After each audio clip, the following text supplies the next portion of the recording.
Paulo entendia que tudo o que aconteceu na vida da nação de Israel, antes de Cristo, possuía um significado profundo para a vida daqueles que viviam na nova aliança.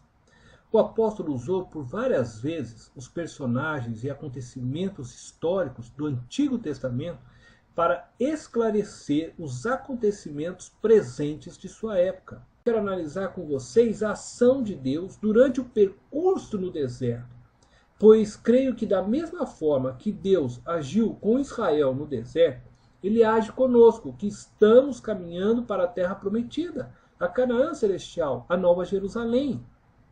E o interessante é que neste lugar chamado deserto é que encontramos a ação de Deus em favor do seu povo.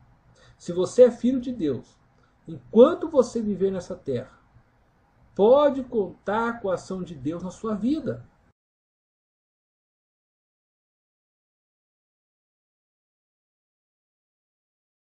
Então a primeira ação que eu quero destacar é que o Senhor ia adiante deles.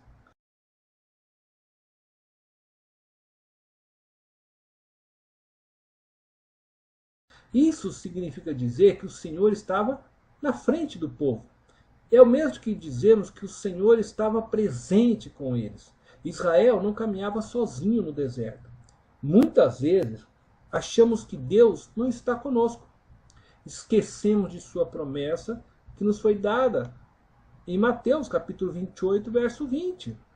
E ele estaria conosco até a consumação do século.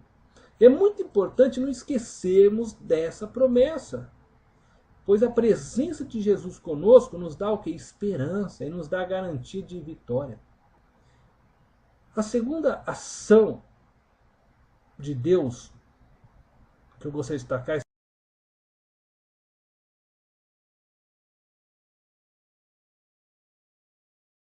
o Senhor os protegia. Deus protegeu Israel na sua caminhada pelo deserto durante os 40 anos. Guardou-os da serpente, dos escorpiões, das feras, dos povos inimigos. Dessa maneira, Deus quer proteger a sua igreja, acampando os seus anjos ao redor dos seus filhos. Nenhum mal poderá chegar a mim, nenhuma seta me alcançará, praga nenhuma chegará na minha tenda, porque eu habito no esconderijo do Altíssimo, ele me protege. Agora eu quero dizer algo, preste atenção no que eu vou dizer. Deus só permitirá que setas te atinjam em duas possibilidades. Se você quebrar os princípios por ele estabelecido, e então você abre a brecha para que o inimigo possa entrar e fazer um estrago na sua vida. E a segunda, se ele permitir, por alguma razão, que você seja provado, como aconteceu com Jó. Terceira ação que eu quero apresentar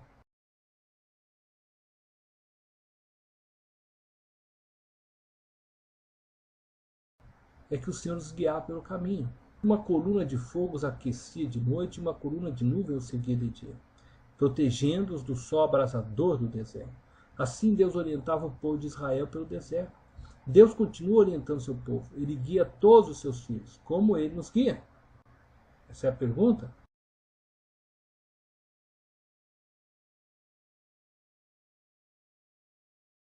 João 16, 13. Quando vier, porém, o Espírito da verdade, ele vos guiará a toda a verdade.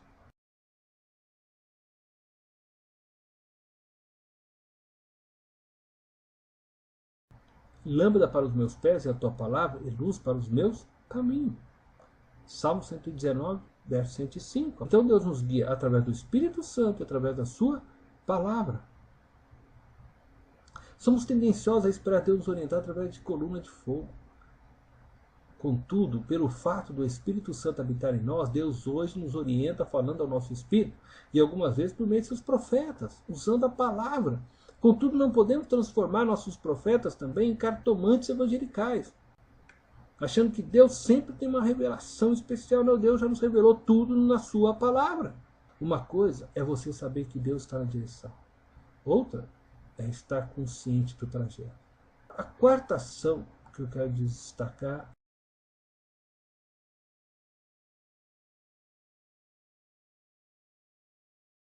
Senhor provia tudo para Israel. Israel no deserto experimentou muitas vezes a provisão de Deus. Deus provia o sustento necessário ao seu povo. E assim também deve acontecer na trajetória da nossa vida. O Salmo 23, do verso 1 a 4, diz que Deus é nosso pastor e que Ele proverá para nós todas as coisas.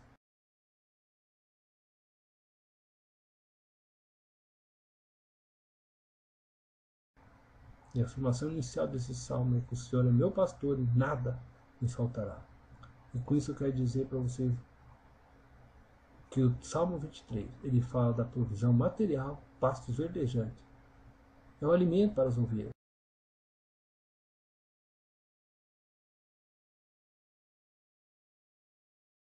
Nos dá provisão emocional. Refrigera minha alma. Isso significa cuidar de nossas psiques, nossas emoções.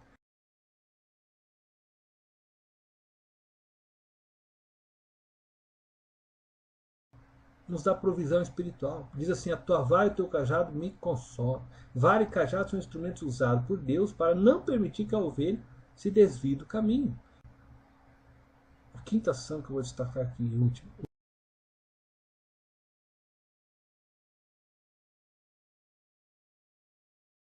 O Senhor operava milagres em favor do seu povo. Vários são os milagres experimentados pelo povo durante os 40 anos no deserto. As 10 pragas, a travessia do Mar Vermelho, a transformação da água amarga em doce, a conservação das roupas durante os 40 anos, a coluna de fogo e nuvem que os acompanhava. Podemos dizer que milagres são caracterizados por ser algo que é espantoso, algo incomum, inexplicável e que quebra a lei natural. Deus quer fazer com que você viva as bênçãos do reino, as bênçãos da Canaã celestial hoje. Mas é preciso crer. Sua caminhada pelo deserto cessará se você trouxer o reino de Deus para a sua vida, pela fé. Mas como? Coloque em primeiro lugar o reino de Deus. Busca as coisas que são prioridade para Deus, que as demais coisas Ele vai ajeitando na sua vida. Nós oramos, venha o teu reino. O reino de Deus já veio, já está atuando em nosso mundo. Como Ele esteve presente no deserto com o povo de Israel, contudo você só poderá desfrutar dessa presença, de tudo que Deus tem, se você crê que o reino é para você.